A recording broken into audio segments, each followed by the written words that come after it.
Hello लोगोफोर आङो दिनै नोंथांमोननि थाखाय मोनसे गोदान भिडिअ लानानै फैबावबाय। बे भिडिअआव जोङो सुमफ्राम बिलाइनि सोमोन्दै जोङो रायज्लायगोन। सुमफ्राम होनोब्ला जोङो बयबो मिथिखागौ, बयनिबो नखरावहाय एबा बांसिननि नखरावनो बे बिफाङा थायो। बे बिफांनि फिथाइखौ जोङो बयबो जायो, नाथाय नोंथांमोना मिथिगौना बे बिफांनि फिथाइनिफ्राय बे बिफांनि बिलाइया जोंनि देहानि थाखायहाय जोबोद मोजांथार।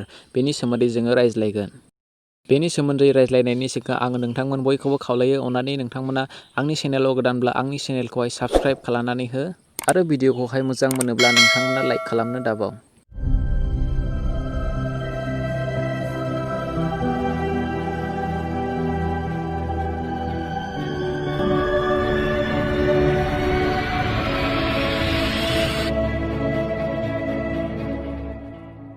नोंथांमोना बे बिलाइखौ फुङाव सिखारनानै उदै खालियैहाय नोंथांमोना बे बिलाइखौ जानो नांगोन। नोंथांमोना बे बिलाइनि गांनै एबा गांथाम नोंथांमोना जानो हागोन।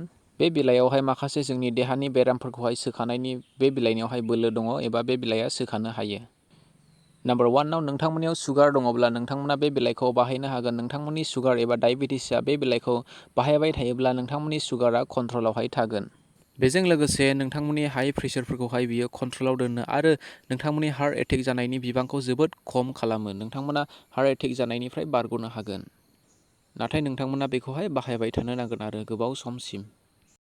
नाम्बार 2 जोंनि देहानि माखासे जमा जानानै थानाय माखासे देहा सिङाव थानाय मैलाफोरखौहाय सुमफ्राम बिलाइया जोंनि देहाखौ साफा खालामनायनि बियो खामानि मावो। नाम्बार 3 एलार्जि, गुजुनाय, गगा मोननाय, आस्थमा बेफोर गासै बेरामावहाय बे सुमफ्राम बिलाइया जोंनि थाखायहाय जोबोद मोजांथार खामानि मावो। नोंथांमोना बे बिलाइखौ बाहायबाय थायोब्ला बे बेरामफोरनिफ्राय नोंथांमोना गावखौहाय सोखानो हागोन।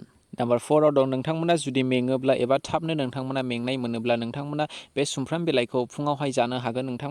नोंथांमोननि देहायावहाय माखासे खमजरिफ्रा एबा बे देहानि मेंनायफ्रा बे सुमफ्राम बिलाइ बाहायनायनि गेजेरजों नोंथांमोननि देहाया सुस्थ' जागोन। नाम्बार 5 दं जुदि नोंथांमोननि देहाया एबा नोंथांमोननि मोदोमा गिदिरद्रायब्ला नोंथांमोना बे सुमफ्राम बिलाइखौहाय फुङाव बाहायबाय थाब्लानो नोंथांमोननि देहाया मोजां जागोन एबा नोंथांमोननि मोदोमा एसे लैगोन। नाम्बार 6 दं जेब्ला जोंनि खुगा सिङावहाय सिथर जायो अब्ला जोंनि खुगायावहाय जोबोद सानाय मोनो। जोङो माबा मोनसे जायोब्लाबो जोंनि खुगा सिङावहाय जोबोद सानाय एबा जोंनि देहाया जोबोद खस्थ' मोनो। बे खस्थ' मोननायनिफ्राय बारग'नो थाखाय नोंथांमोना सुमफ्राम बिलाइखौ बाहायबाय थानो हागोन। बेखौ बाहायबाय थायोब्ला लासैनो बे खुगा सिङाव थानाय सिथरफोरा जोंनि देहानिफ्राय गागोन। नाम्बार 7 दं नोंथांमोननि देहायाव एबा आथिंनि एबा आखाइनि जराफ्रावहाय माबा मोनसे सानाय सुनाय दङब्ला नोंथांमोना बे सुमफ्राम बिलाइखौ नोंथांमोना बाहायनानै नायनो हागोन। नोंथांमोना फुङावहाय उदै खालि बे सुमफ्राम बिलाइखौ जाबाय था, अब्ला नोंथांमोननि देहानि बे सानाय सुनायफ्रा लासैयैहाय हामलांगोन। नोंथांमोननियावहाय जुदि बे सिगाङाव बुंबोनाय माखासे बेरामफोर दङब्ला एबा मोनसेसो बेराम दङब्ला नोंथांमोना बे सुमफ्राम बिलाइखौहाय बाहायनायनो हागोन। नोंथांमोननि देहायाव माबा मोनसे लाबफोर मोननो हागौ। सुमफ्राम बिलाइयाथ' बयनिबो नखराव थाजोबखायो एबा बयनिबो न'आवहाय सुमफ्राम बिफां थाखायो। नोंथांमोना बेखौ बायनाङाबो, बेवहाय फैसा थाखाबो गैया। नोंथांमोना ट्राइ नायनो हागोन आरो। बे सुमफ्रामखौहाय थामबो बुंनाय जायो। जोंनिजोंहाय बेखौहाय बांसिन थामसो होनजोबो। सोरबा बुजियाबो जानो हागौ। आङो नोंथांमोननोहाय खिन्थानानै होनाय जाबाय बेनिखायनो। दिनैनि थाखाय एसेनोसै लोगोफोर, बे भिडिअखौ बेयावनो दोनथ'नाय जाबाय। Thank you for वाचिं।